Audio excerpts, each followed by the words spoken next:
حضرت مولانا فضل الرحمان صاحب مقدس اللہ العالی اپنے ساتھیوں احباب کے ہمراہ یہاں جماعت اسلامی کے مرکزی دفتر منصورہ تشریف لائے ہیں اور تفصیل سے ہم نے تبادلہ خیال کیا، مولانا کے تجربات سے استفادہ کیا۔ ملکی صورتحال پہ بھی گفتگو یقیناً ہوئی، لیکن اصل میں فلسطین کے حوالے سے جو صورتحال وہاں موجود ہے، غزہ میں خاص طور پر اور پورے فلسطین میں، ویسٹ بینک میں، اس پر تبادلہ خیال کیا۔ اور آپ سب جانتے ہیں کہ اس وقت اہل پاکستان یہ درد رکھتے ہیں، پریشانی رکھتے ہیں کہ فلسطینیوں کے لیے کچھ کیا جائے، ان کی مدد کی جائے، ان کی آواز بنا جائے، اور پوری دنیا میں بعض لوگ اس پر کام کر رہے ہیں۔ تو اس حوالے سے خاصی تفصیلی گفتگو بھی ہوئی ہے۔ میں یہ چاہوں گا کہ چونکہ مولانا مہمان ہیں، ہمارے بزرگ ہیں، تو اس موقع پر آپ گفتگو فرمائیں، رہنمائی فرمائیں، پھر اگر کوئی بات ہوگی تو ہم کر لیں گے انشاءاللہ۔ بسم اللہ الرحمن الرحیم، نحمده ونصلي على رسوله الكريم۔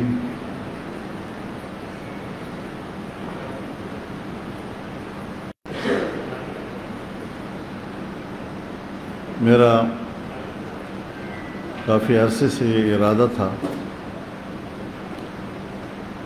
کہ جب میں لاہور آؤں گا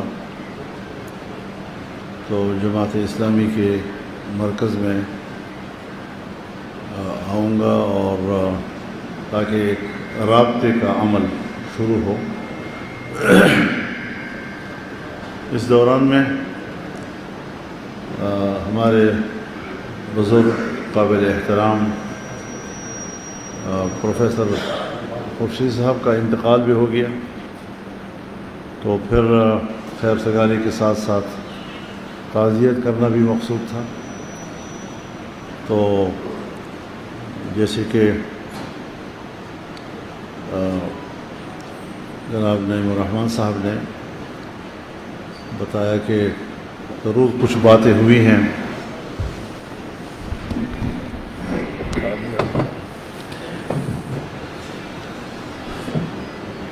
جو اہم باتیں ہیں، وہ تو ظاہر ہے جی کہ اس وقت فلسطین کی صورتحال پوری امت مسلمہ کے لیے باعث تشویش ہے، باعث اضطراب ہے اور باعث غم و کرب ہے۔ اس اعتبار سے 27 اپریل کو یہاں لاہور مینار پاکستان پر ایک بہت بڑا جلسہ بھی ہوگا، مظاہرہ بھی ہوگا، اور اس میں پنجاب کے عوام کو دعوت دی گئی ہے۔ انشاءاللہ بہت اچھا رسپانس ہوگا پبلک کا، اس میں بھی انشاءاللہ ہم سب شریک ہوں گے، مذہبی جماعتیں اس میں شریک ہوں گی، اور پھر مزید آگے ہم دوسرے پروگراموں کا بھی اعلان کریں گے، اور ملک بھر میں ہم ایک بیداری کی مہم چلائیں گے تاکہ ملک کے اندر ہمارے اپنی قوم بھی اور امت مسلمہ بھی اور ان کے حکمران بھی یکسو ہو کر مظلوم فلسطینیوں کے مداوے کے لیے کچھ کردار ادا کر سکیں۔ تو یہ مقصود تھا، اور اس کے لیے ہم حاضر ہوئے، اور مجھے بڑی خوشی بھی ہے اور میں ان کا شکر گزار بھی ہوں۔ انہوں نے انتہائی محبت اور احترام کا مظاہرہ کیا، اور انشاءاللہ یہ تعلق محبت کا، احترام کا، وہ انشاءاللہ تسلسل کے ساتھ آگے بڑھے گا انشاءاللہ۔ جی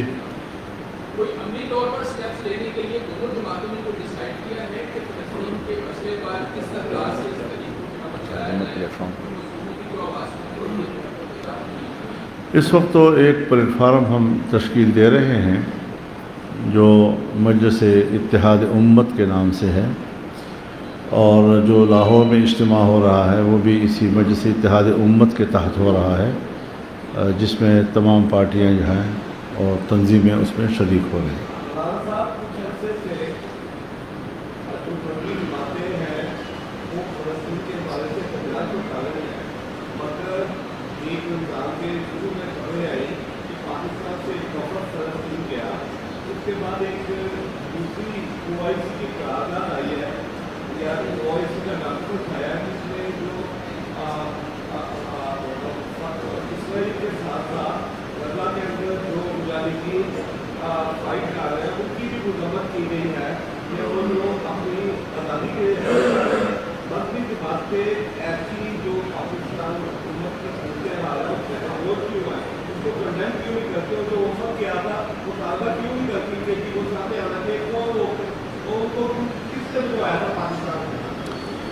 کوئی بھیجنے والا نہیں ہوتا، اسرائیل کی طرف جانے کے چوری کے راستے کافی ہیں۔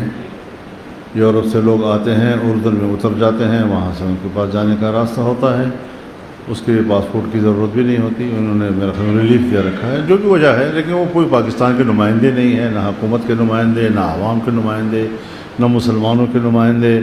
اپنے سیر سپاٹے کے لیے جا کر سستی شہرت حاصل کرنے کے لیے اس قسم کی چیزیں لے آتے ہیں۔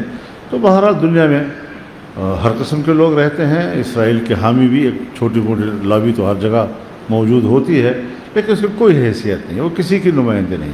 میں کہتا ہوں اپنے گھر کی بھی نمائندے شاید نہ ہوں۔ باقی رہی آپ کی بات کہ OIC نے، میرے خیال میں OIC کی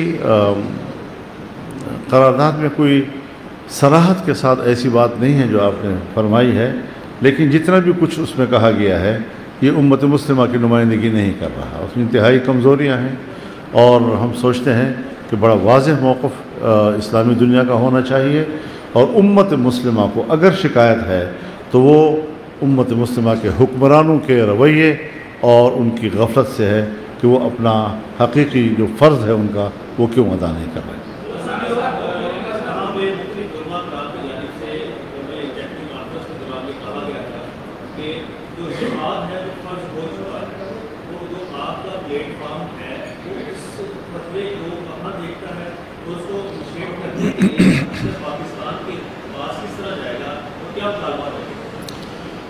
دیکھیے، جہاں تک لفظ جہاد کا تعلق ہے، یہ انتہائی مقدس لفظ ہے اور اس کی اپنی ایک حرمت ہے۔ یہ قرآن کی بھی اصطلاح ہے، یہ احادیث کی بھی اصطلاح ہے، یہ فقہا کی بھی اصطلاح ہے، لیکن جہاد کا کوئی بھی مرحلہ جب آتا ہے تو وہ نماز کی طرح نہیں ہے کہ نہ اس کا وقت تبدیل ہو سکتا ہے، نہ اس کا طریقہ تبدیل ہو سکتا ہے۔ وہ تدبیر کے تابع ہوتا ہے کہ جہاد جب لڑا جائے تو اس میں کیا تدبیر اختیار کی جائے۔ آج جب مسلم دنیا جغرافیائی طور پر منقسم ہے اور 57 اسلامی ممالک اس وقت موجود ہیں، تو پھر ظاہر ہے کہ فلسطین کے اندر کے مسلمانوں کی پوزیشن اور ہوگی، اس کے ساتھ جو اس کی سرحدات ملتی ہیں، پھر ان کی ان کے فرض اور ان کے جو فرض عائد ہوتا ہے اس کی نوعیت پھر اس سے مختلف ہوگی، جو اس سے دور رہتے ہیں۔ تو اس میں اگر مالی طور پر بھی کوئی شریک ہوتا ہے یا سیاسی طور پر اس کو سپورٹ کرتا ہے، وہ سب کے سب ایک ہی جہاد کا حصہ بن جاتے ہیں۔ اور یہاں تو ایک پتہ نہیں کس قسم کے لوگ ہیں کہ عجیب سا ایک، وہ یہ نہیں سوچتے کہ میں اپنا مذاق اڑا رہا ہوں۔ اگر میں مسلمان ہوں تو میں اپنے اسلام کے ایک اہم حکم اور اس کی اصطلاح کا مذاق اڑا رہا ہوں۔ کبھی کہتے ہیں جی پھر فلانا پہلے جائے، پھر فضل الرحمان کیوں نہیں گیا، تو فلانا کیوں نہیں گیا۔ اس قسم کی چیزیں جو ہیں یہ صرف ایک مسخرے پن کی صورت تو ہو سکتی ہے، کوئی سنجیدہ شکل نہیں ہے ان لوگوں کی، تو ہمیں اس کی پرواہ بھی نہیں ہے۔ ہمیں جو اسلام کہتا ہے، جو شریعت کہتا ہے، اگر آپ ہمارے اس بات کے ساتھ اختلاف کرتے ہیں تو پاکستان کے اندر بھی تو انہیں علماء نے کہا ہے نا کہ مسلح جنگ جائز نہیں ہے، تو اس کا احترام کیوں نہیں کیا گیا؟ وہ تو انہیں علماء نے کہا ہے۔ جہاں پر ضرورت ہے، جہاں پر اس کی اسلحے کی ضرورت ہے، جہاں پر تحریک کی ضرورت ہے، جہاں پر جماعتی قوت کو بڑھانے کی ضرورت ہے، پبلک کے موبلائزیشن کی ضرورت ہے، سب جہاد کے زمرے میں آتی ہیں، لیکن ہر جگہ کے ماحول جو ہے وہ مختلف ہوتا ہے اس کے لیے، اور اس کی مناسبت سے تدبیر طے کی جاتی ہے۔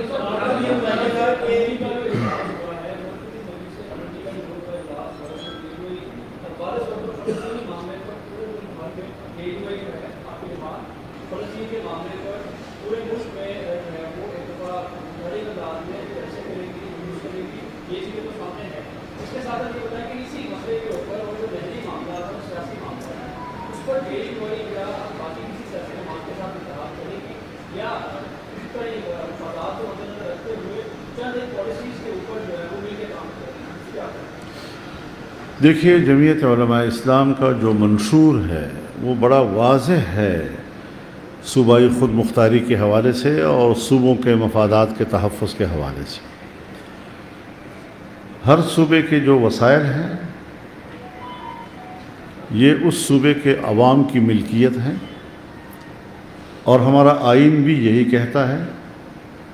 ہماری جماعتوں کے منشور اس سے کچھ ذرا زیادہ واضح ہوتی ہیں، پھر اس کے بعد عملی طور پر ہم اس قابل ہوتے ہیں یا نہیں ہوتے، لیکن ایک نظریہ ہمارا ہے اس حوالے سے۔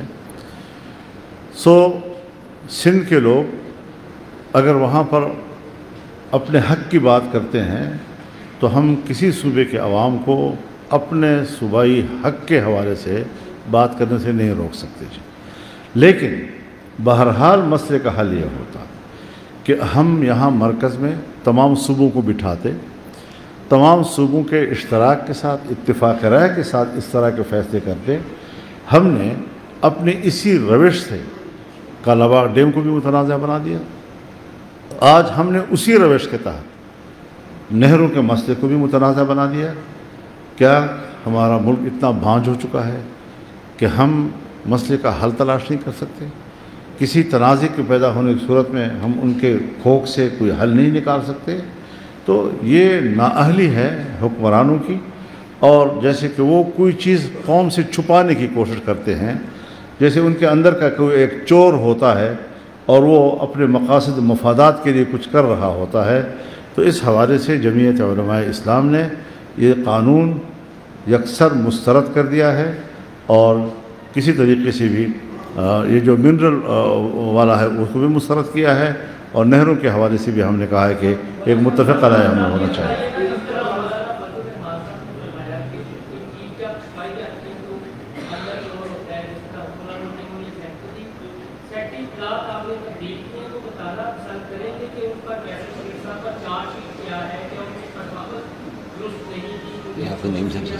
اس سوال کا جواب بنتا ہے بھائی، یہ جماعتیں جو ہوتی ہیں وہ اپنی ذمہ داریوں کی تقسیم کرتی ہیں، تو وہ کسی کو جواب دہ نہیں ہوتی۔ ہمارا اپنا ایک نظام ہے جماعت اسلامی کا۔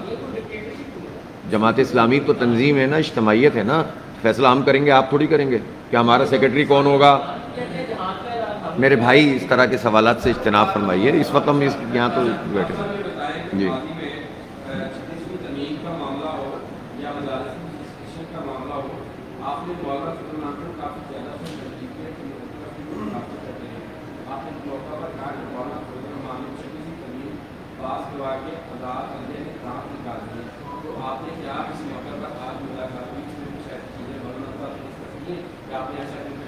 دیکھیں، یہ جو آئینی ترمیم کا معاملہ تھا، اس پر جماعت اسلامی کا اپنا ایک موقف تھا، اور مولانا اپنا ایک موقف پیش فرما رہے تھے، اور مولانا چونکہ انگیج تھے مختلف پارٹیوں کے ساتھ، تو یہ تو اپنی صورتحال کو خود ہی بتا سکیں گے کہ وہاں کیا ہوا تھا، بتاتے بھی رہے ہیں میڈیا کے سامنے۔ لیکن جماعت اسلامی کا اپنا ایک موقف تھا کہ ہم 26ویں آئینی ترمیم کو پسند نہیں کرتے تھے، اور ہم نے اس کو کلیتاً مسترد کیا تھا۔ تو جو بھی معروضی چیزیں ہوں گی اس کے مطابق مولانا نے بھی اپنی ایک پالیسی بنائی ہوگی۔ ہمارا موقف ہمارا ہے، اور مولانا اپنا موقف پیش کر دیں گے، اور اختلاف رائے تو ہو سکتا ہے، اس میں تو کوئی حرج بھی نہیں ہوتا۔ اور اس کے باوجود آج جو ہماری گفتگو ہوئی ہے، تبادلہ خیال ہوا ہے، اس میں یہ ایک اصولی چیز خود جماعت اسلامی میں بھی طے شدہ ہے، اور جمعیت علماء اسلام کا بھی مولانا نے فرمایا کہ اپنے اپنے پلیٹ فارم سے مختلف چیزوں پر ہم جد و جہد کریں گے، لیکن وہ چیزیں کہ جن پر اشتراک عمل ہو سکتا ہے، جس پر گفتگو ہو سکتی ہے، متفقہ اپنا جو موقف ہے وہ پیش کیا جا سکتا ہے، اور کچھ قدم ایسے اٹھائے جا سکتے ہیں جو مل کر اٹھائے جا سکتے ہوں، تو اس کو بھی اختیار کیا جا سکتا ہے۔ تو یہی جماعت اسلامی کی پالیسی بھی ہے، اور اتفاق سے یہی ابھی آپ کی مجلس شورا میں بھی یہی چیز طے ہو گئی ہے۔ تو ہم اپنی جتنی بھی سرگرمیاں ہیں، آپ دیکھ رہے ہیں ایون فلسطین کے حوالے سے بھی آپ نے سب کچھ دیکھا ہے، مولانا نے اپنے پروگرام کیے ہیں، ہم نے کیے ہیں، اور دونوں کا اختلاف بھی نہیں ہے، اور کبھی ایسا بھی ہوا ہے کہ ایک مشترک پلیٹ فارم موجود ہے تو اس پر میں بھی شریک ہوں گا، مولانا بھی تشریف لا رہے ہیں مینار پاکستان پر، اور علماء کرام بھی موجود ہیں۔ تو یہ سب چیزیں جو ہیں وہ چلتی رہیں گی، اسی طرح ملک کی صورتحال میں میں ذرا تھوڑا سا یہ 26ویں ترمیم پہ میں بات کرنا چاہتا ہوں۔ جی، ہر جماعت کے مد نظر کچھ نکات ہوتے ہیں۔ اگر ہماری نظر اس بات پر ہو کہ یہ غیر ضروری چیز، یہ غلط چیز، یہ غیر ضروری، یہ غلط، اور ہم نے ان سے صاف کیا ہے اس کو، ہم اس پر دوسرے ساتھیوں کو مطمئن کر سکتے ہیں۔ لیکن اگر کسی جماعت کی یہ رائے ہے کہ یہ بات بھی ہونی چاہیے تھی اور یہ بات بھی ہونی چاہیے تھی، تو ہم اس سے اختلاف اس لیے نہیں کرتے کہ ہم بھی تو یہ نہیں کہہ رہے کہ یہ جو بل ہوا ہے آئیڈیل ہے، آئیڈیل نہیں ہے، ایکسیپٹیبل ہے، اور کوئی 56 کلازز سے 34 کلازز سے حکومت کو دستبردار کرانا، یہ ظاہر ہے کہ ہمارا اختلاف تھا اس کے ساتھ، 26ویں ترمیم سے ہمارا اختلاف تھا، لیکن چونکہ ہم انگیج تھے، بات چیت کر رہے تھے، تو یہ چیزیں سیاسی جماعتوں کے درمیان ہوتی ہیں۔ کچھ کا اس موقع کے اوپر یہ نظر ہوتا ہے کہ یہ چیز جو ہے یہ نہیں ہونی چاہیے، کچھ کا خیال ہوتا ہے کہ یہ بھی ہونی چاہیے، وہ بھی صحیح ہوتی ہے اور وہ بھی صحیح ہوتی ہے، لیکن تعبیر میں چونکہ فرق ہوتا ہے تو آپ صحافی حضرات اس کو اختلاف سے ہی تعبیر کرنا ہے۔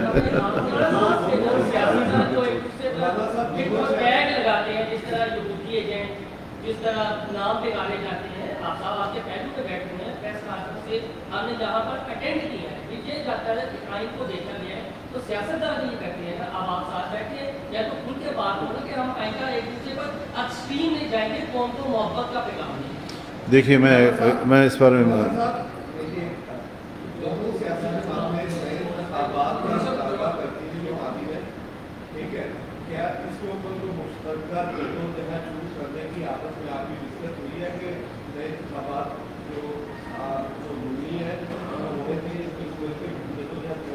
اس مجلس میں تو خیر اس کا تذکرہ نہیں آیا، لیکن میرے خیال موقف میں تو کوئی فرق نہیں ہوگا، انتخابات اصل میں دیکھیں آج جو ہے نا بہت طویل عرصے بعد کم از کم میرے امیر بننے کے بعد تو مولانا سے ہماری پہلی ملاقات ہوئی ہے، اور آپ نے محبت فرمائی ہے، تشریف لائے ہیں، اور یہ سلسلہ اب آگے بڑھے گا، ہم بھی ان کی خدمت میں جائیں گے، تبادلہ خیال بھی ہوگا، اتفاق بھی ہوگا، اختلاف بھی ہوگا، اس میں کیا حرج ہے، اور مشترکات پر مشترک بات بھی ہوگی۔ جی ہمارا جماعت اسلامی ایک منٹ بتا رہا ہوں، جماعت اسلامی کا الیکشن کے حوالے سے موقف تھوڑا سا مختلف ہے۔ دھاندلی پر اتفاق ہے، دھاندلی ہوئی بلکہ دھاندلا ہوا، لیکن فوری طور پر نئے الیکشن کا مطالبہ جماعت اسلامی نہیں کر رہی، اور اس میں ہمارا موقف یہ ہے کہ چونکہ ایک فارم 45 ایگزسٹ کرتا ہے اور وہ اکثر لوگوں کے پاس موجود ہے، تو ایک لیجیٹیمیٹ ڈاکومنٹ اویلیبل ہے، اور انتخاب کو بھی 1 سال ہوا ہے، تو ہمارا موقف اس میں یہ ہے کہ اس کو پریویل کیا جائے، ایک جوڈیشل کمیشن بنایا جائے اتفاق رائے سے، اور اس کے مطابق فیصلے کر لیے جائیں۔ اور دوسرا موقف اس میں یہ ہے کہ نئی صاحب نیا الیکشن کرایا جائے، تو جماعت اسلامی یہ سمجھتی ہے کہ فارم 45 کی بنیاد پر فیصلے کر دیے جائیں اور اس کے لیے دباؤ ڈالا جائے، تو یہ ایک اختلاف ہے۔ یہ ایسا اختلاف نہیں ہے کہ جس پر بات نہ ہو سکے، بات ہو سکتی ہے۔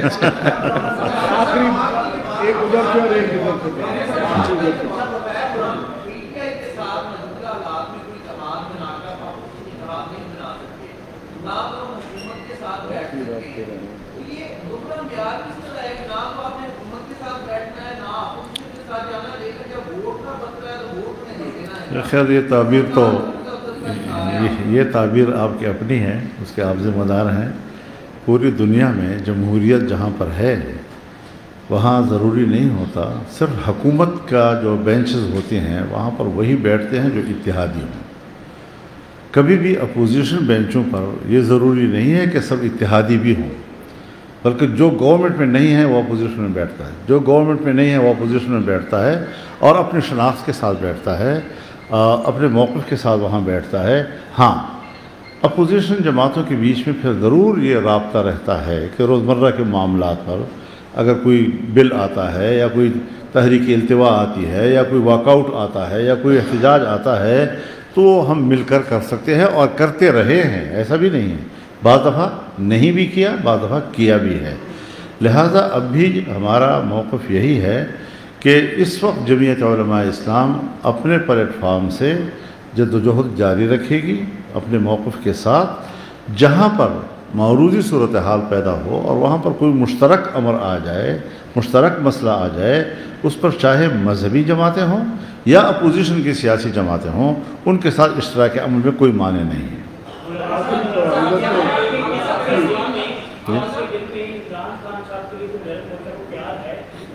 کیا چیز؟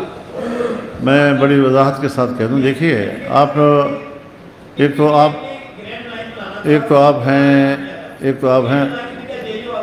آپ ہیں میرے برخوردار، اور میری زندگی کی سیاسی زندگی شاید آپ کی پوری عمر سے زیادہ ہے، تو میں انتہا پسندانہ اور شدت پسندانہ سیاست والا نہیں ہوں. میں اس کا اعتراف کرتا ہوں کہ پی ٹی آئی اور ہمارے درمیان گزشتہ 10-12 سال انتہائی سخت اور شدید اختلاف کے رہے ہیں، لیکن جو الفاظ ابھی آپ نے ذکر کیے یہ گالیاں نہیں ہیں، یہ ایک نظریاتی معاملہ ہے. اگر کسی نے انگریز کا ایجنٹ رہا ہے تو ہم نے انگریز کا ایجنٹ کہا ہے، کوئی امریکہ کا ایجنٹ رہا ہے تو امریکہ کا ایجنٹ کہا ہے. تو یہ تو اس کے سیاسی جو فلسفی ہے اس کی تعبیر ہے. اب اس تعبیر میں آپ یہ کہہ سکتے ہیں کہ یار آپ کو اتنا سخت لفظ نہیں کہنا چاہیے، یہ اس حد تک، اس سے زیادہ نہیں. ہم اب تعلقات کو واپس وہاں لانا چاہتے ہیں جہاں پر جمعیت علماء اسلام کا طبی مزاج ہے، جو اس کے معمول کی سیاست ہے، اس پر واپس لانا چاہتے ہیں. ہمارا اختلاف پیپلز پارٹی سے بھی ہے لیکن دشمنی تو نہیں ہے. ہمارا اختلاف مسلم لیگ سے بھی ہے لیکن دشمنی تو نہیں ہے. ہمارا اختلاف جماعت اسلامی سے بھی ہے لیکن دشمنی تو نہیں ہے. بیٹھے ہوئے ایک دوستوں کی طرح آپس میں.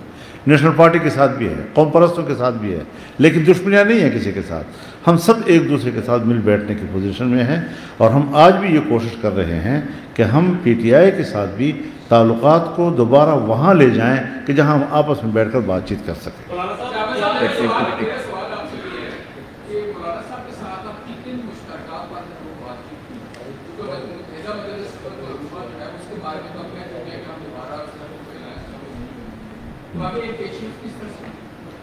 میرا خیال ہے بہت واضح بات ہے. سب سے بڑا مسئلہ تو اس وقت پوری امت کا اور انسانیت کا فلسطین ہے، غزہ ہے، اور امریکہ اور اسرائیل کی جو اس وقت ظلم ہے. اسرائیل جو کچھ کر رہا ہے وہ امریکی سرپرستی میں کر رہا ہے، اور اس پر ہمارا بالکل مکمل اتفاق بھی. اور ہم یہ چاہتے ہیں کہ پاکستان میں تمام سیاسی جماعتیں اس حوالے سے اپنے موقف کو بھی واضح کریں اور مظلوموں کے ساتھ کھڑے ہوں اور ظالموں کی مذمت کریں، چاہے وہ امریکہ ہو یا اسرائیل ہو. دوسری بات یہ ہے کہ ملک میں آئین اور جمہوریت کو پریویل کرنا چاہیے، بالادستی اس کی سب کو قبول کرنی چاہیے، اور تمام جتنے بھی ادارے ہیں، چاہے آئینی ہوں، چاہے پاکستان کے اور دیگر ادارے ہوں، ان سب کو، یا جتنے بھی ریاست کے ستون ہیں، ان سب کو اپنی اپنی آئینی حدود میں کام کرنا چاہیے. اس پر ہمارا ہی نہیں، ہمارے آئین کا بھی اتفاق ہے. اسی طرح سے جو اور بہت ساری چیزیں زیر بحث اس وقت آئی ہیں جو عمومی نوعیت کی ہیں، مہنگائی ہے. حکومت کچھ بھی بات کرتی رہے، لیکن ایک عام آدمی کو اس وقت مہنگا کھانا ملتا ہے، مہنگی چیزیں ملتی ہیں، مہنگے کپڑے ملتے ہیں. گروسری سٹور پہ تو مہنگائی موجود ہے، حکومت کے اعداد و شمار میں نہیں ہے. تو ہم یہ سمجھتے ہیں کہ ان تمام امور پر بھی لوگوں کو حق اور انصاف ملنا چاہیے. تو ان تمام چیزوں پر ہمارا الحمدللہ اتفاق ہے. باقی پھر ملاقات بھی ہوتی رہے گی، گفتگو بھی ہوتی رہے گی، اور کچھ نہ کچھ جو ہے وہ چیزیں آگے بڑھتی رہیں گی. بہت شکریہ.